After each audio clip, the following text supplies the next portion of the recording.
저희 부부의 결혼 생활은 6년이었습니다. 누군가에겐 그저 흔한 세월일 수도 있었겠지만 저에게는 결코 가볍지 않은 시간이었습니다. 6년 동안 저희가 함께한 하루하루 그 속에서 쌓아온 신뢰와 믿음은 세상에서 가장 견고한 무기이자 동시에 제겐 가장 따뜻한 안식처였으니까요. 솔직히 말씀드리면 저희 형편은 그렇게 넉넉하지 않았습니다. 번듯한 직장에서 큰 돈을 벌지도 못했고 누군가 부러워할 만큼 풍족한 삶을 산 것도 아니었습니다. 늘 빠듯했죠. 대출, 공과금, 생활비, 그리고 아이 학원비까지 빠져나가면 한숨부터 나올 때가 많았습니다. 하지만 저는 그마저도 감사했습니다. 부족하지만 그 부족한 자리마다 둘이 함께 애써 메우고 있었으니까요. 저희가 찾은 돌파구는 다름 아닌 투명한 가계 관리였습니다. 결혼 초부터 우리는 어떤 돈이 들어오고 어디로 나가는지 단 한 푼도 숨기지 않았습니다. 제 월급이 얼마인지, 아내 수입이 얼마인지를 정확히 공유했고 항목별로 얼마를 쓰는지, 고정 지출은 얼마고 변동 지출은 어디로 나갔는지를 세세히 기록했습니다.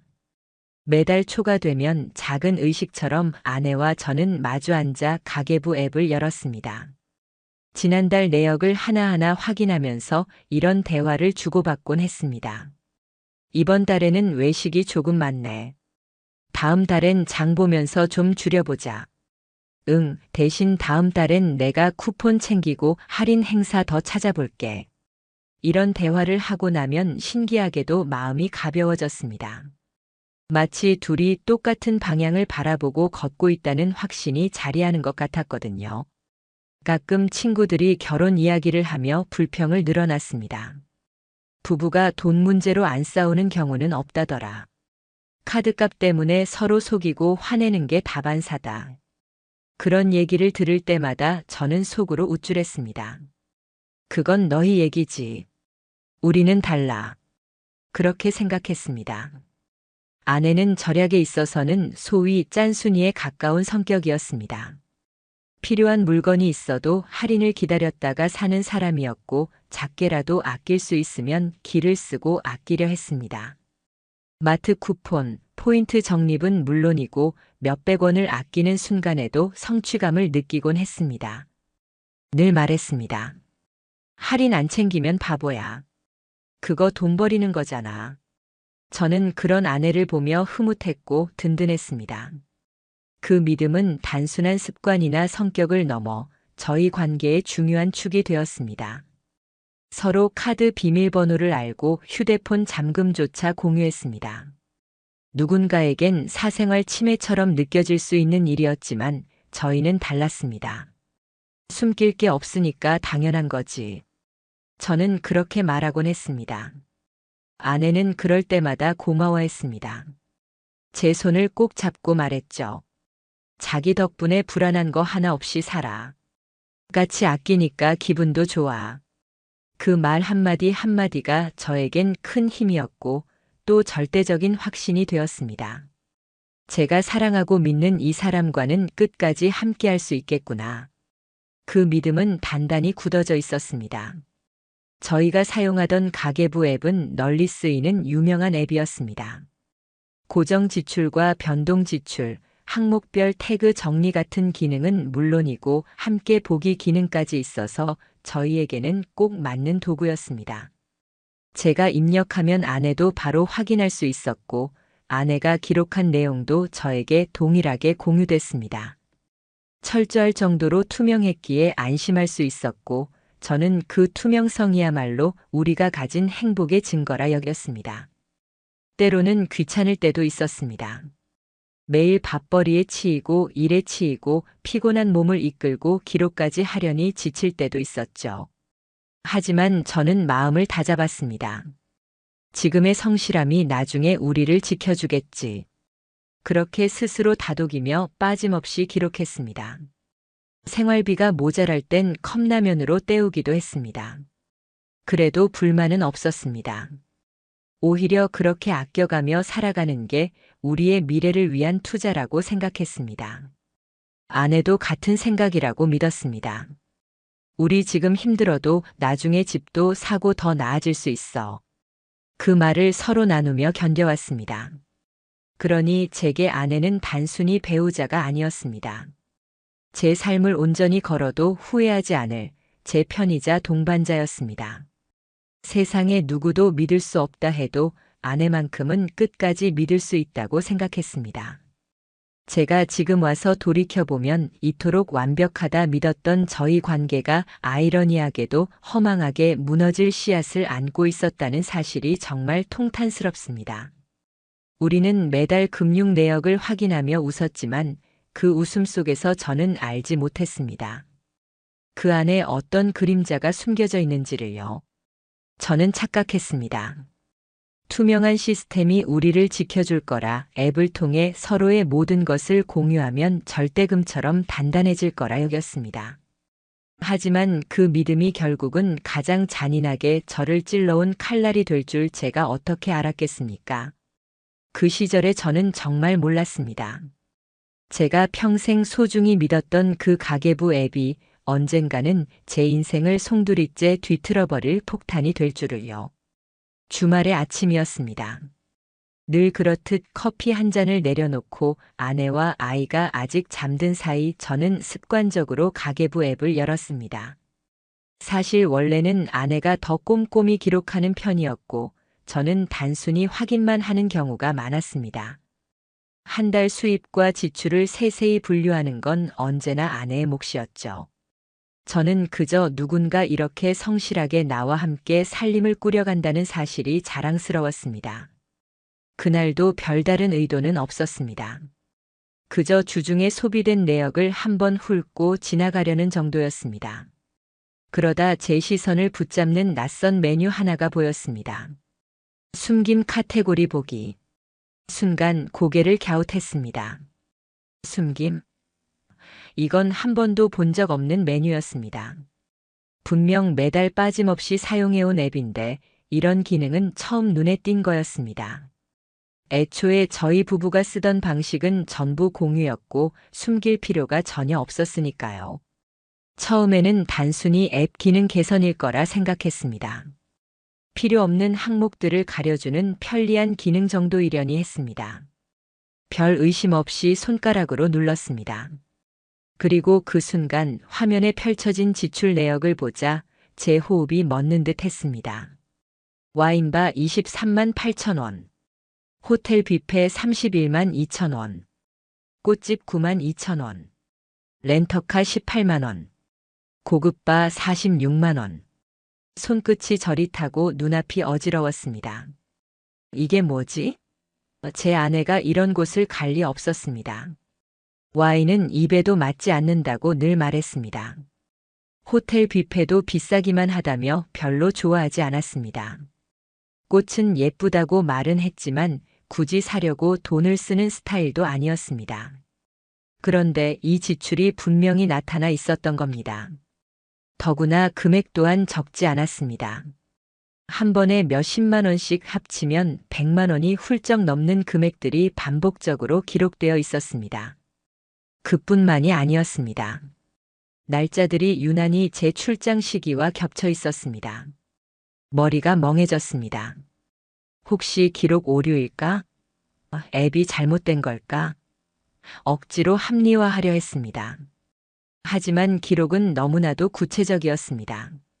매장 이름, 결제 수단, 금액까지 정확히 써 있었습니다. 그날 저녁 아내는 아무렇지 않게 집에서 피부 관리 제품을 정리하고 있었습니다. 그러면서 태연히 말했죠. 자기야, 나 요즘 피부가 푸석해서 화장품 좀 샀어. 다음 달엔 내가 조금 줄여볼게. 그 순간 그 말들이 제 귀에 이상하게 울렸습니다. 표정은 자연스러웠지만 제 안에서는 시커먼 기운이 서서히 차오르기 시작했습니다. 오후에 본 호텔 뷔페 지출 31만 원이라는 내역이 머릿속에서 둥둥 떠다녔으니까요. 이건 단순한 쇼핑이 아니었습니다. 며칠 뒤 숨김 항목을 더 자세히 들여다봤을 때는 더 충격적이었습니다. 택시 3만 9천 원, 조개구이집 16만 원, 무인텔 5만 8천 원. 그 단어에서 소름이 끼쳤습니다. 무인텔. 혼자 조개구이를 먹고 16만 원을 쓸 수 있습니까? 혼자 택시를 타고 4만 원 가까운 비용을 쓸 수 있습니까? 대체 불가능했습니다. 저는 부정하려 했습니다. 설마 아닐 거야. 이건 그냥 오해겠지. 스스로를 위로했지만 이미 마음속에서는 알았습니다. 숫자는 거짓말하지 않았습니다.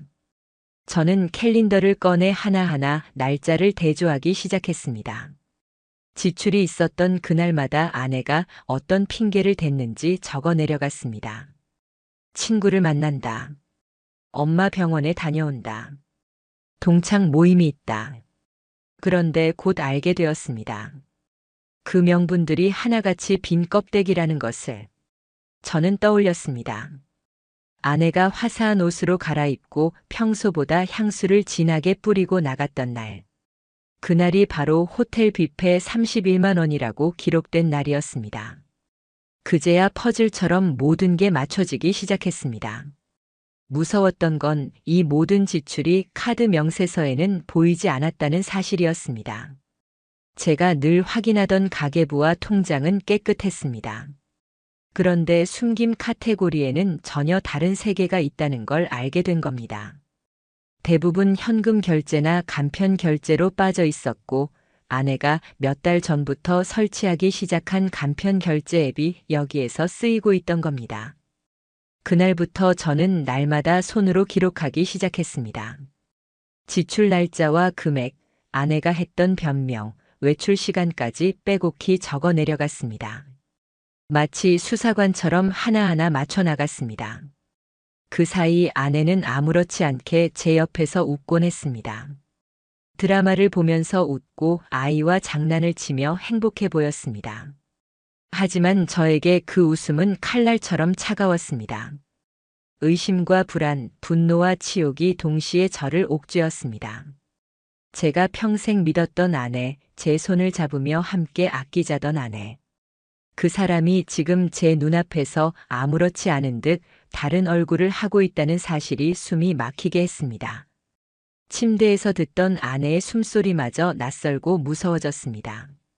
누구와 함께 살아온 걸까? 6년의 세월은 무엇이었나? 자책과 분노에 잠들 수조차 없었습니다. 그리고 어느 날 아내가 잠시 휴대폰을 놓고 욕실에 들어간 사이 저는 무의식적으로 그 휴대폰을 열어버렸습니다. 비밀번호는 여전히 우리 둘의 생일 조합 그대로였습니다. 화면이 열렸습니다. 하지만 결과는 이상했습니다. 대화창도 통화 기록도 너무 깨끗했습니다. 가족 몇 명, 친구 몇 명. 그 외에는 아무것도 없었습니다. 오히려 그 깨끗한 화면을 보자 더 큰 확신이 들었습니다. 아, 지우고 있구나. 지울 만큼 숨기는 게 있구나. 그날 밤 저는 한숨도 잘 수 없었습니다. 옆에서 자고 있는 아내의 모습이 공포스러웠습니다. 똑같이 숨 쉬는 사람 맞나 아니면 낯선 가면을 쓴 사람일까? 그 의심이 제 심장을 짓눌렀습니다. 그날 이후 저는 하루하루가 지옥과 다름없었습니다. 눈을 뜨면 가장 먼저 떠오르는 건 숨김 카테고리에서 본 그 낯선 지출들이었고 눈을 감으면 머릿속에는 아내의 웃는 얼굴이 떠올랐습니다. 그런데 그 웃음에서 더 이상 따뜻함은 보이지 않았습니다. 이상하게도 낯설고 차갑고 심지어는 섬뜩하게 느껴졌습니다. 저희는 여전히 한 집에 살았습니다. 여전히 같은 테이블에서 밥을 먹고 같은 거실에서 드라마를 보며 웃었습니다. 하지만 저한테는 아내의 모든 행동이 전부 의심스러워졌습니다. 깊게 웃는 모습이 연기처럼 보였고 잠깐 휴대폰을 만지작거리다 화면을 꺼버리는 행동에도 심장이 덜컥 내려앉았습니다. 며칠 전 숨김 내역 안에서 호텔 뷔페 기록을 본 게 너무 선명했습니다. 그리고 그날을 떠올리면 하나하나 세부 사항이 다 기억났습니다.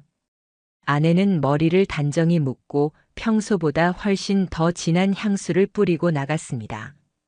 저는 그때 단순히 기분 전환하려고 꾸미고 나갔겠지 라고 생각했습니다. 어쩌면 그 말이 제 마지막 변명이었는지도 모르겠습니다. 이제는 알았습니다. 그날이 바로 누군가를 만나러 간 날이었다는 사실을. 택시비 39,000원이 기록된 날도 있었습니다. 아내는 분명 저한테 동네 친구 만나서 커피 한잔 한다 라고 말했었습니다. 하지만 동네에 있는 커피숍 가는데 택시비가 4만 원 가까이 나올 리가 있습니까? 말이 되지 않았습니다. 렌터카 비용이 찍혀 있던 날도 마찬가지였습니다. 그날 저는 출장 중이어서 집에 없었습니다. 아내는 집에서 혼자 아이를 봤다고 했습니다. 그런데 렌터카라니요. 대체 왜 차를 빌려야 했을까요? 저는 속으로 수백 번 물었습니다. 혹시 정말 다른 이유가 있는 건 아닐까? 하지만 돌아오는 답은 언제나 같았습니다. 아니야. 그날도 누군가와 함께 있었던 거야. 저를 더 공포에 빠뜨린 건 이 모든 지출이 카드 명세서에는 보이지 않는다는 점이었습니다. 제가 늘 확인하던 통장과 카드에는 흔적이 없었습니다. 하지만 숨김 항목 속에는 현금 결제나 간편 결제로 기록된 소비가 줄줄이 이어져 있었습니다. 몇 달 전부터 아내가 불쑥 간편 결제 앱을 깔더니 자주 사용하기 시작한 게 떠올랐습니다. 그땐 그저 새로운 걸 써보고 싶어 그런 줄 알았지만 이제 보니 전부 다른 세계로 연결된 통로였습니다. 이 모든 사실을 깨달은 순간부터 저는 종이에 기록하기 시작했습니다. 지출 날짜, 금액, 아내가 했던 변명, 외출한 시간, 옷차림까지 하나도 빠뜨리지 않고 썼습니다. 마치 수사관처럼 범죄자의 행적을 뒤쫓듯이. 처음에는 손이 떨려 제대로 적지도 못했습니다. 하지만 시간이 지날수록 기록은 점점 더 치밀해졌습니다. 3주가 지났을 무렵 제 노트는 이미 빽빽하게 글자들로 채워져 있었습니다. 그러나 그 글자 하나하나는 증거이자 제 마음을 갈기갈기 찢어놓는 칼날이었습니다. 저는 더 이상 예전의 웃음을 지을 수 없게 됐습니다. 제가 웃는 순간에도 머릿속에서는 아내의 거짓말이 겹쳐 떠올랐기 때문입니다. 밤이 가장 지옥 같았습니다. 서로 같은 침대에 누워 있는데 아내의 숨소리가 제 귀에 들릴 때마다 마음이 불편했습니다. 과거에는 그 숨소리가 따뜻했습니다. 내 옆에 믿을 수 있는 사람이 있다. 그런 안도감을 주던 소리였지요. 하지만 이제는 공포였습니다. 지금 내 옆에 누워있는 이 사람은 누구일까? 내가 여태껏 알고 있던 사람이 맞을까? 혹시 낯선 얼굴을 감춘 채 내 옆에 있는 게 아닐까? 그런 생각이 꼬리를 물며 심장을 짓눌렀습니다. 그렇게 의심과 불안에 갇혀있던 어느 날 기회가 찾아왔습니다. 아내가 잠깐 욕실에 다녀오면서 소파 위에 휴대폰을 놓고 간 겁니다. 저는 망설였습니다. 확인하는 게 맞을까? 보지 말까? 수십 번 머릿속으로 맴돌았습니다. 그러나 이미 그 순간 제 안의 확신은 의심보다 훨씬 더 무겁게 자리 잡고 있었습니다. 결국 손이 움직였습니다. 비밀번호는 여전히 우리 둘의 생일 조합이었습니다. 터치하자마자 화면이 열렸습니다. 그 순간 심장이 터질 듯 뛰었지만 동시에 차갑게 가라앉는 이상한 기분이 들었습니다. 하지만 메신저 목록은 비어 있었습니다. 아니, 너무 깨끗했습니다. 대화 상대는 5명도 채 되지 않았습니다. 가족 몇 명, 친구 몇 명. 그 외에는 아무것도 없었습니다. 통화 기록 역시 단조로웠습니다. 너무 깨끗했습니다. 오히려 그게 더 공포스러웠습니다. 아, 이 사람은 매일 모든 걸 지워왔구나. 대화 하나, 통화 목록 하나조차 남겨두지 않고 죄다 지워야만 살 수 있는 사람. 그게 제 아내였습니다. 그날 저는 확신했습니다. 아내는 명백히 무언가를 숨기고 있었습니다. 그리고 그것을 제가 곁에서 매일 보고 있음에도 태연히 덮어두고 있다는 사실이 더 무섭게 다가왔습니다. 그날 밤 저는 거의 잠들지 못했습니다. 눈을 감았지만 머릿속은 수십 번, 수백 번도 더 같은 장면을 되새겼습니다. 아내가 웃던 모습이, 핑계를 대던 모습이, 그리고 숨김 카테고리에 저장된 금액들이 하나로 맞물려 괴성을 질렀습니다. 공포와 분노, 배신감과 치욕이 차례차례 밀려왔습니다. 믿었던 모든 게 무너지는 순간 사람의 머릿속은 스스로를 벌하기 시작합니다. 저는 자책했습니다. 나는 뭘 보고 살았던 걸까? 여태까지 뭐가 그렇게 믿음직스럽다고 안심했던 걸까? 답은 오지 않았습니다. 그저 끝없는 깊은 구렁텅이로 빠져드는 느낌뿐이었습니다. 제가 느낀 가장 큰 충격은 단순히 배신이 아니었습니다. 제 바로 옆에서 아무렇지 않게 미소 짓고 평범하게 대화하며 심지어 아이를 챙기던 사람이 실은 모든 걸 숨기면서 철저히 두 얼굴의 삶을 살아왔다는 것이었습니다. 저는 그 사람의 옆에 있는 게 공포였습니다. 침대를 함께 쓰는 것조차, 숨을 같은 공간에서 쉬는 것조차 너무 무서웠습니다. 그리고 무엇보다 치욕스러웠습니다. 제가 그렇게까지 우리는 숨길 게 없는 부부라고 믿었는데 사실은 제 눈앞에서 열린 채로 숨김이 이루어지고 있었습니다. 그 사실이 저를 무너뜨렸습니다. 저는 깨달았습니다. 이건 이제 단순한 의심이 아니라고. 제 삶을 옥죄는 현실이고 넘을 수 없는 선을 넘어버린 진실이라는 것을요. 솔직히 말씀드리면 저는 그때까지도 쉽게 아내를 추궁할 수 없었습니다. 제가 본 것들이 아무리 선명하고 아무리 이성적으로는 명백하다 해도 그 모든 것을 아내 앞에서 직접 내뱉는 건 또 다른 차원의 일이었습니다. 6해라는 시간은 결코 가볍지 않았습니다. 제 인생에서 가장 소중했던 시간, 그리고 제가 믿고 의지해온 한 사람과의 역사 전체가 단숨에 부정되는 것 같았으니까요. 무엇보다 혹시라도 제가 잘못 본 거라면 어떡하나 하는 불안도 있었습니다. 가능성은 희박해 보였지만 제 마음 어딘가에는 여전히 혹시 내가 과민 반응하는 건 아닐까? 라는 희망이 남아 있었습니다. 그 1%의 가능성이 저를 붙들고 있었습니다. 그 가능성이 있다면 그걸 직접 확인하기 전까지는 절대로 아내를 다그칠 수 없었습니다. 그래서 저는 결심했습니다. 끝까지 직접 제 눈으로 확인하겠다고. 그리고 반복적으로 볼수록 아내가 남긴 작은 균열들이 눈에 띄기 시작했습니다. 저는 숨김 카테고리에 기록된 지출들이 발생한 날짜를 전부 달력에 표시했습니다. 빨간 펜으로 동그라미를 치고 옆에 메모를 적었습니다. 와인바 23만 8천 원, 호텔 뷔페 31만 2천 원, 렌터카 18만 원, 무인텔 5만 8천 원. 그리고 그 옆에 그날 아내가 저한테 뭐라고 말했는지 반드시 붙여 적었습니다. 친구 결혼식 참석, 엄마 병원 동행, 동창 모임, 회사 동료 생일 파티. 그리 오래 가지 않아 조금만 대조하면 그 핑계들이 얼마나 허술했는지 드러나기 시작했습니다. 한 번은 아내가 엄마랑 병원에 간다. 고 말한 날이 있었습니다. 그런데 제가 혹시나 하는 마음에 그날 장모님의 SNS를 찾아봤습니다. 그날 올라온 게시물에는 고향집 텃밭 사진과 함께 오늘 열무김치 담그는 날이라는 글귀가 적혀 있었습니다. 그 순간 등골이 서늘해졌습니다. 아내의 어머니가 서울에 있지도 않았는데 아내는 태연하게 엄마 병원에 다녀왔다고 거짓말을 했던 겁니다. 다른 날은 더 분명했습니다. 아내는 그날 회사 동료 생일 파티라고 했습니다.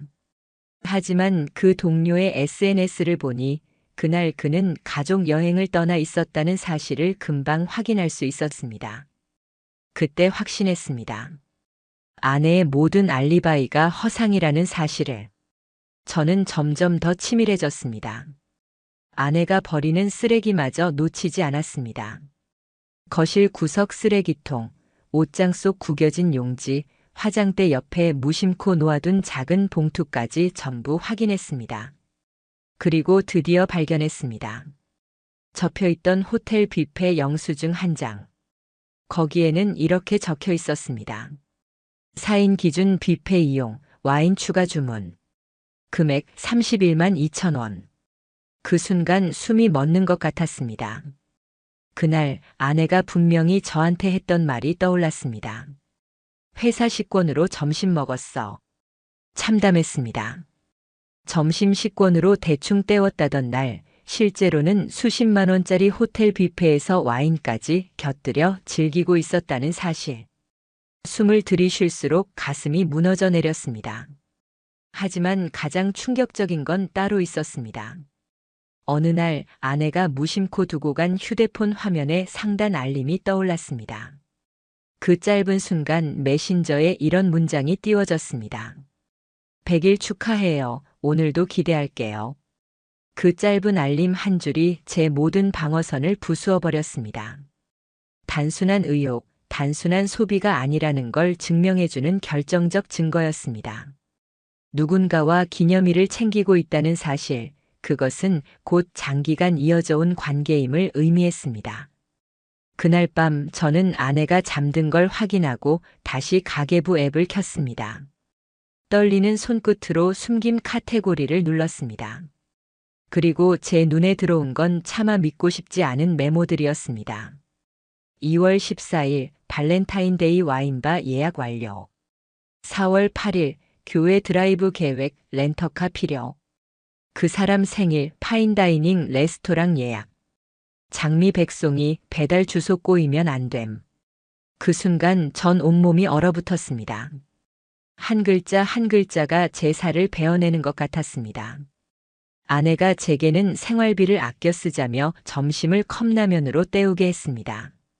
저는 우린 함께 미래를 준비하는 거니까라며 스스로 위로했습니다. 그런데 아내는 바로 그 아낀 돈으로 다른 남자의 생일을 축하하며 장미 백송이를 예약해주고 있었습니다.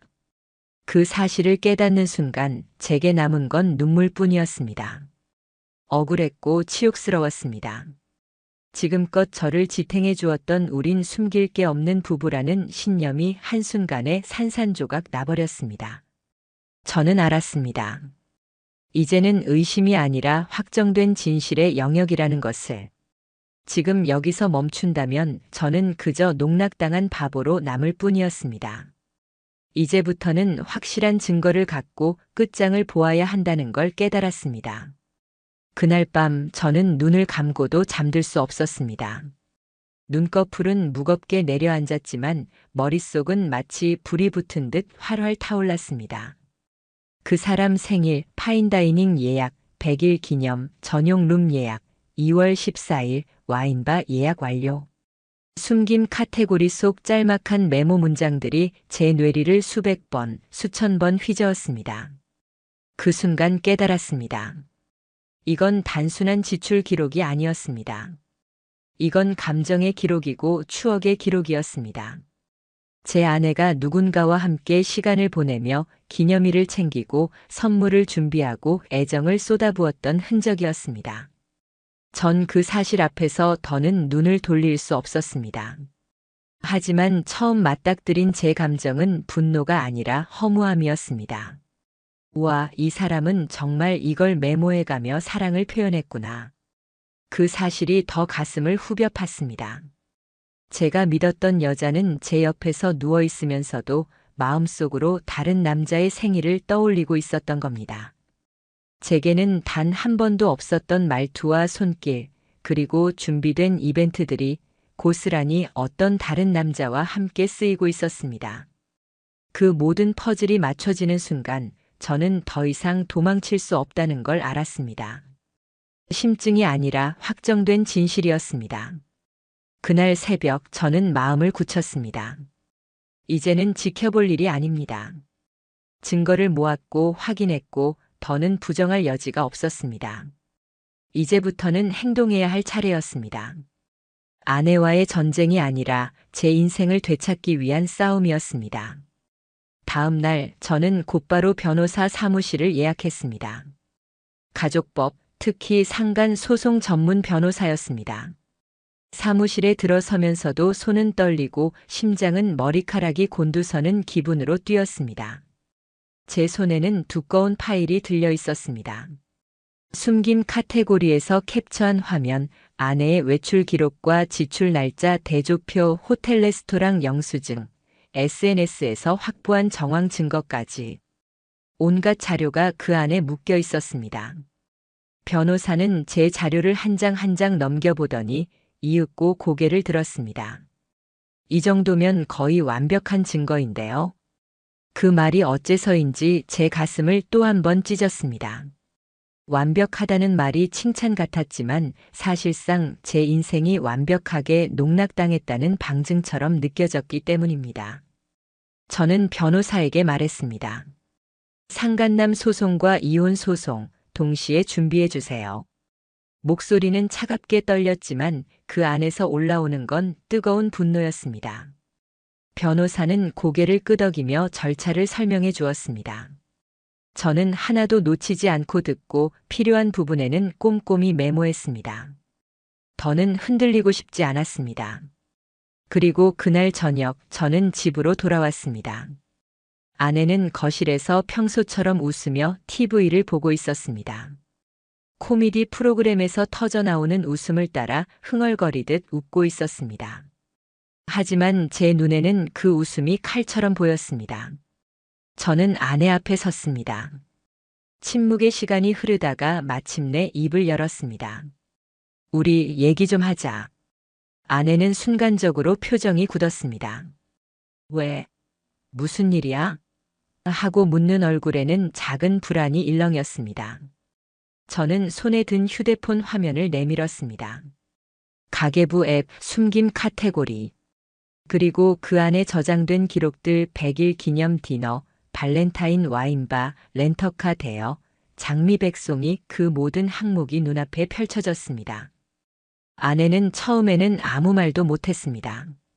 화면을 뚫어져라 바라보다가 표정이 일그러지기 시작했습니다. 그리고 억지로 입술을 떼며 말했습니다. 그게 그냥 친구야. 진짜 별일 아니야. 그 한마디가 제 분노를 폭발 직전까지 끌어올렸습니다. 친구랑 호텔 가고, 친구랑 와인바 가고, 친구 생일에 꽃 장미 백송이 맞춰주고 그게 친구야? 제 목소리는 낮았지만 칼날처럼 차갑게 울렸습니다. 아내는 입을 꾹 다물었습니다. 한동안 아무 말도 못하다가 결국 고개를 떨구더니 작은 목소리로 그러나 똑똑히 들리게 말했습니다. 미안해. 그 말. 차라리 듣지 않았다면 나았을지도 모릅니다. 단 두 음절. 미안. 그 한마디가 제 자존심과 분노를 더 깊이 짓밟았습니다. 그깟 한마디로 끝날 일이야? 내 6년 인생을 농락해놓고 내가 애써 지켜온 가정을 다 무너뜨려 놓고 미안하다고. 제 심장은 터질 듯 뛰고 있었습니다. 아내는 그제야 울음을 터뜨렸습니다. 무릎을 꿇고 얼굴을 감싸며 흐느꼈습니다. 내가 실수했어. 내가 미쳤었어. 제발 한 번만 봐줘. 정말 이제 다 끝낼게. 그 울음에도 제 마음은 전혀 움직이지 않았습니다. 오히려 역겨웠습니다. 6개월 넘게, 아니 어쩌면 몇 년 동안 치밀하게 날짜 맞춰 계획해온 게 실수라고요. 100일, 200일 기념일마다 손수 메모까지 남겨가며 한 짓이 실수라고요. 저는 차갑게 단 한마디를 남겼습니다. 변호사 통해 연락할 거야. 법정에서 다시 보자. 그 말을 끝으로 저는 방으로 들어갔습니다. 문을 닫는 순간에야 비로소 숨을 쉴 수 있었습니다. 복도 저편에서 들려오는 아내의 흐느낌은 단일도 불쌍하게 들리지 않았습니다. 왜냐하면 저는 알았으니까요. 제 아내는 결국 숨김이라는 이름으로 제 인생을 감추고 망가뜨렸다는 진실을. 그날 이후 집안 공기는 완전히 달라졌습니다. 저는 침실에 틀어박혀 증거 자료를 정리했고 아내는 거실에 앉아 눈물을 흘렸습니다. 같은 공간에 있었지만 우리 사이에는 더 이상 대화가 없었습니다. 숨을 쉬는 소리조차 서로에게 불쾌하게 느껴졌습니다. 수많은 말이 가슴속에서 치밀어 올랐지만 저는 더는 불필요한 말을 섞을 생각이 없었습니다. 이미 변호사를 만났고 법적 절차가 진행 중이었으니까요. 며칠 뒤 아내 앞으로 법원에서 날아든 등기봉투가 도착했습니다. 봉투를 받아든 아내의 손이 덜덜 떨리는 게 눈에 보였습니다. 서류를 펼친 순간 창백해진 얼굴로 제게 물었습니다. 이게 뭐야, 진짜 소송 거는 거야? 저는 짧고 단호하게 대답했습니다. 응. 이건 시작일 뿐이야. 그 말에 아내는 바닥에 털썩 주저앉더니 엉엉 울며 무릎을 꿇었습니다. 잘못했어. 내가 미쳤었어. 단 한 번만 봐줘. 앞으로는 다 끝낼게. 진짜야. 끝낼게. 저는 마음속으로 피식 웃음이 새어나왔습니다. 끝내면 끝난 겁니까? 누굴 위해 끝내겠다는 건데요? 혼자 시작한 일, 혼자 즐겼던 일, 혼자 감춰왔던 일을 끝낸다라는 말 한마디로 물을 수 있다고 생각하는 걸까요? 내 입술은 차갑게 움직였습니다. 내가 숨긴 만큼 나도 끝까지 보여줄 거야. 그게 내 대가야. 아내는 머리를 조아리고 눈물을 흘렸습니다. 그러나 그 눈물조차 제겐 역겹게만 보였습니다. 그 눈물은 반성이 아니라 공포였습니다. 자신의 행동에 대한 후회가 아니라 들켰다는 사실에 대한 분노와 두려움일 뿐이었으니까요. 저는 그 순간 다시 다짐했습니다. 철저하게 끝까지 모든 걸 밝히고 대가를 물리겠다고. 그리고 본격적으로 상간남의 정체를 추적하기 시작했습니다. 처음에는 단서가 거의 없었습니다. 숨김 카테고리에 남아있던 메모들도 대부분 특정 이름 없이 그 사람이라는 표현만 있을 뿐이었습니다. 전화를 지워버렸으니 번호조차 알 수 없었고 대화 기록도 모조리 삭제돼 있었습니다. 하지만 저는 포기하지 않았습니다. 기억을 더듬었습니다. 아내가 과거에 잠시 프리랜서 마케팅 프로젝트를 했다며 집을 비웠던 시기. 그때부터 이상하게 늦게 들어오는 날이 있었다는 사실이 스쳐갔습니다. 그리고 그 시기와 숨김 카테고리 지출 날짜가 정확히 겹쳤습니다. 저는 아내가 그때 함께 일했다고 말했던 사람들의 이름을 다시 찾아봤습니다. SNS 계정들을 하나하나 확인했습니다. 그러다 한 사람의 사진에서 눈이 멈췄습니다. 호텔 뷔페에서 촬영한 사진. 와인잔 2개가 테이블 위에 놓여 있었습니다. 그리고 그 와인잔은 제가 아내와 예전에 호텔에서 사용했던 것과 같은 브랜드였고 심지어 배경 인테리어까지 동일하게 보였습니다. 무엇보다 사진 구석에 찍힌 익숙한 손목. 그 손목에는 제가 직접 선물했던 얇은 은팔찌가 있었습니다. 잡아떼려 해도 부정할 수 없는 증거였습니다. 사진 속 남자의 이름은 윤상현. 40대 초반 중소기업 마케팅 컨설팅 대표. 기혼자였습니다. 순간 온몸에 전율이 올라왔습니다. 제 아내의 불륜 상대, 바로 그 남자였습니다. 저는 그 자리에서 그의 이름을 인터넷에 입력했습니다. 그의 회사 주소, 집 주소, 차량 번호, 사업자 등록 정보, 고객사 목록, 심지어 본인이 관리하는 블로그까지 모든 정보를 수집했습니다. 그 남자는 2 가정을 동시에 농락하고 있었습니다. 사업체를 운영하는 가장이자 아버지로 살면서 동시에 제 아내와 불륜을 이어온 것이었습니다. 저는 확보한 모든 자료를 변호사에게 건넸습니다. 숨김 항목 캡처, 날짜별 외출 기록, 호텔 영수증, 꽃집 결제 내역, 그리고 SNS 사진들까지. 변호사는 천천히 고개를 끄덕이며 말했습니다. 이 정도면 명백하게 상간 행위가 입증됩니다. 그 말은 제 안에 잠시나마 해방감을 안겨주었습니다. 그동안 짓눌리던 심장이 처음으로 균열을 느끼는 듯 했습니다. 마치 질식하던 방에 작은 창문이 열리고 바람이 들어온 것 같았습니다.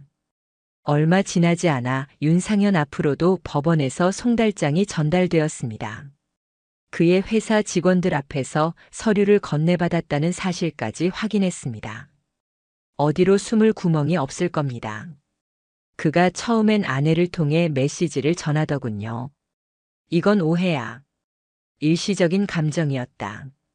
그러나 저는 준비한 증거 몇 가지를 그대로 전달했습니다. 100일 기념 디너, 발렌타인 와인바 예약, 꽃집 장미 백송이. 메모로 남겨진 그 구체적인 흔적들을 본 순간 그는 입을 다물었습니다. 더는 빠져나올 길이 없었습니다. 저는 그 사람의 아내에게도 연락했습니다. 떨리는 목소리로 말했습니다. 당신 남편이 저희 가정을 농락하고 있었습니다. 가계부 숨김 기능 속에 기록된 모든 흔적, 기념일 메모와 영수증을 공유드리겠습니다. 잠시 정적이 흐른 후 수화기 너머로 낮고 차가운 목소리가 들렸습니다. 저 인간 죽었다고 전해주세요. 그 한마디가 그녀의 절망을 말해주고 있었습니다. 그리고 저는 깨달았습니다. 이제 이건 끝이 아니라 시작이라는 걸. 제 아내와 윤상현 두 사람은 이제 양쪽 가정 모두로부터 동시에 고발당한 신세가 된 겁니다.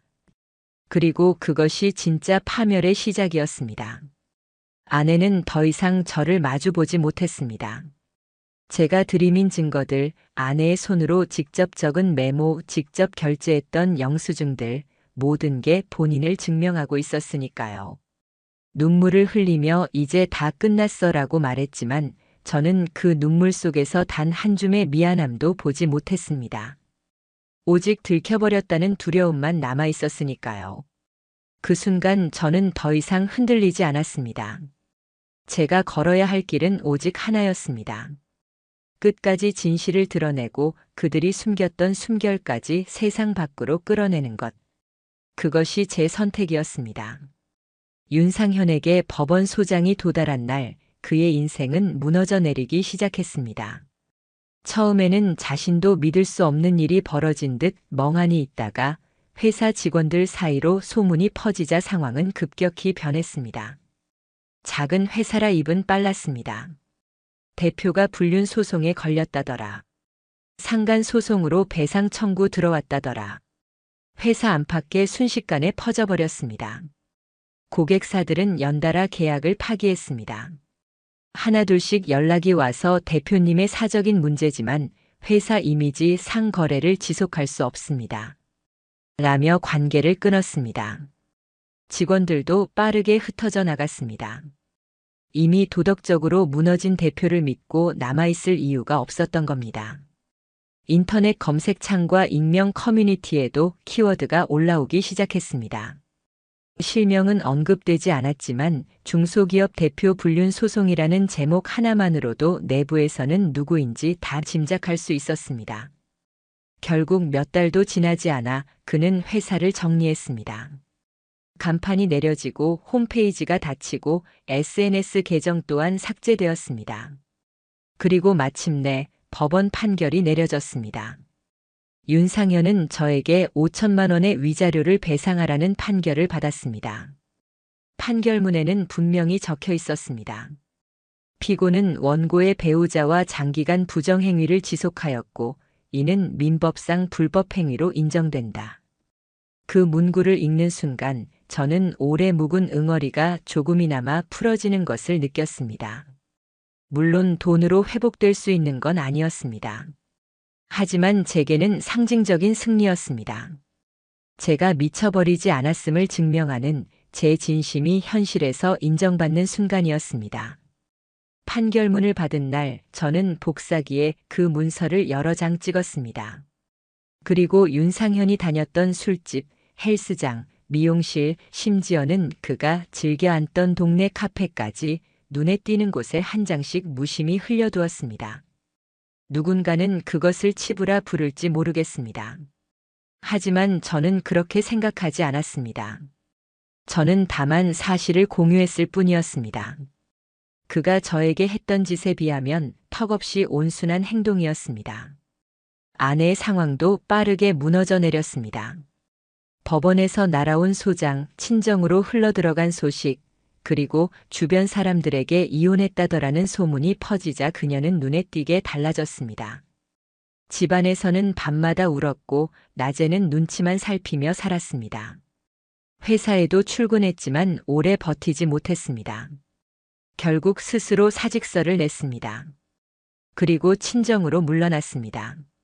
하지만 친정에서도 고개를 들 수 없었습니다. 가까운 친척들마저 피해야 했습니다. 결국 몇 달 뒤 원룸 하나에서 혼자 지내게 되었다는 소식만 들려왔습니다. 친구들도 연락을 끊고 직장 동료들도 하나둘 사라졌습니다. 그녀는 어느 날 저에게 장문의 메시지를 보냈습니다. 가계부 앱 때문에 다 망가졌어. 그 기능만 아니었으면 이렇게 안 됐을 거야. 저는 그 메시지를 보고 실소를 터뜨렸습니다. 모든 걸 망가뜨린 게 가계부였습니까? 아니었습니다. 망가뜨린 건 애초부터 그녀 스스로였습니다. 숨기고 속이고 배신했기 때문에 무너진 겁니다. 가계부는 그저 그 진실을 드러내는 도구였을 뿐입니다. 그 후로 저는 겨우 숨을 돌릴 수 있었습니다. 물론 완벽한 평화가 찾아온 것은 아닙니다. 배신의 상처는 쉽게 사라지지 않았습니다. 사람들은 제게 말했습니다. 어떻게 그렇게 냉정하게 처리할 수 있었어요? 저라면 정신줄 놓았을 거예요. 대단해요. 그 말들이 위로로 다가올 때도 있었습니다. 하지만 저는 속으로 늘 알았습니다.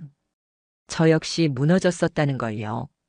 저는 어느 순간엔 숨김 카테고리 속에 갇힌 채 하루하루를 비참하게 버텼던 사람이었습니다. 하지만 이제 배웠습니다. 사랑이든 신뢰든 부부 생활이든 그 어떤 것도 숨김이라는 단어가 들어가는 순간부터 그것은 진실이 아니더란 걸. 숨긴다는 건 곧 거짓이고 거짓으로 이어진 관계는 결국 언젠가 드러나게 된다는 걸 저는 뼈저리게 깨달았습니다.